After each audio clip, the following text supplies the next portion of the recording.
अधिकारी कार्यालय इटावा पर भारतीय इंसाफ आर्मी के जो पदाधिकारी ज्ञापन दिया है, किस विषय पर ज्ञापन दिया है आप देश के सामने रखें। मैं डॉक्टर शरीफ खान, राष्ट्रीय अध्यक्ष भारतीय इंसाफ आर्मी।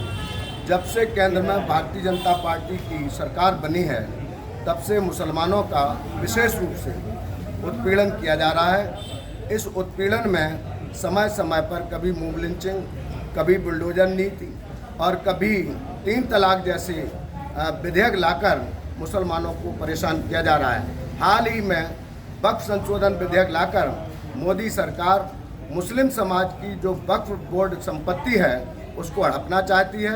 उसको पूरे देश का मुसलमान एवं जनमानस इस जन विरोधी काले कानून को वापस लेने के लिए आज श्रीमान जिलाधिकारी महोदय के यहाँ 5 मांगों का राष्ट्रपति संबोधित ज्ञापन सौंपा गया है।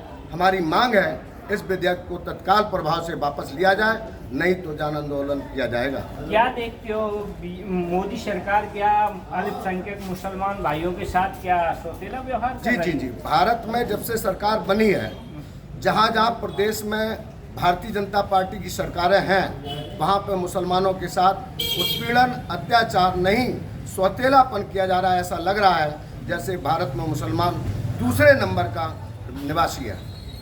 तो ये एक बड़ी बात आ रही है, कहीं ना कहीं ये लोग ज्ञापन दे रहे हैं राष्ट्रपति महोदया के नाम, और कह रहे हैं कि जो मुस्लिम भाई हैं कहीं ना कहीं उन्हें ठगा महसूस से सरकार में कर रहे हैं मुस्लिम भाई। लेकिन सबसे बड़ी बात है, जब भी कोई राजनेता या कोई मंत्री या अधिकारी शपथ लेता है तो भारत के संविधान ईश्वर की शपथ लेता, ये कहता है कि मैं भेदभाव नहीं करूँगा। देश में चाहे कोई भी संप्रदाय रहा हो, सबके लिए एक साथ कानून बनाऊंगा और सबकी मदद करूंगा। लेकिन यहाँ जब मुस्लिम भाई ये कह रहे हैं कि मेरे वक्फ बोर्ड पर क्या एक्शन ले रही है सरकार? वक्फ बोर्ड को क्या करती है, जो पूर्व में वक्फ बोर्ड था उसमें जो भी संपत्ति है वो मुस्लिम समाज ने अपनी संपत्ति को दान में दिया है, अल्लाह के नाम पर एक दान स्वरूप जमीन दिया है। लेकिन भारत सरकार इस वक्फ बोर्ड में संशोधन करके इसकी जो वक्फ जिला कमेटी है उसमें जिलाधिकारी महोदय को सर्वा करके उस वक्फ कमेटी के माध्यम से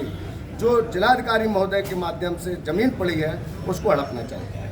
अच्छा, आप लोगों की आप क्या कहना चाहते हो? मेरी मंशा ये है कि हमारी जो जमीन है वक्फ बोर्ड को मुस्लिम समाज ने दी है वो दान में दी है।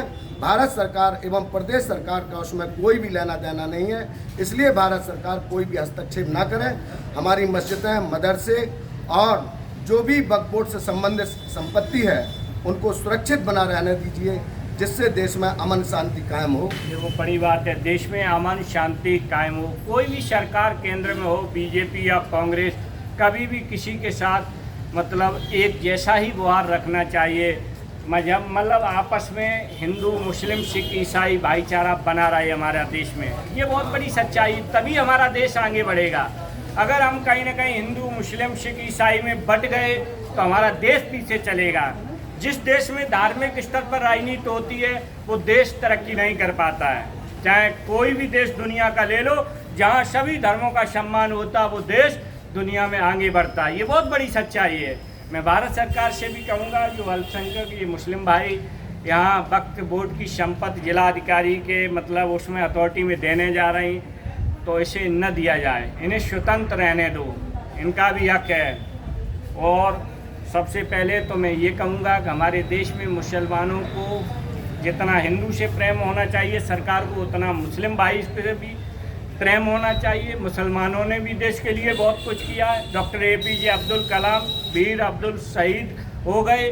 APJ अब्दुल कलाम ने तो भारत को परमाणु संपन्न बनाया, पृथ्वी अग्नि जैसी मिसाइलें दी। तो हमें देश में इन लोगों को भी साथ लेके तभी हमारा देश आगे बढ़ेगा। बहुत बहुत धन्यवाद। इसी के साथ मैं कपिल यादव, MBM News 24 इटावा, उत्तर प्रदेश।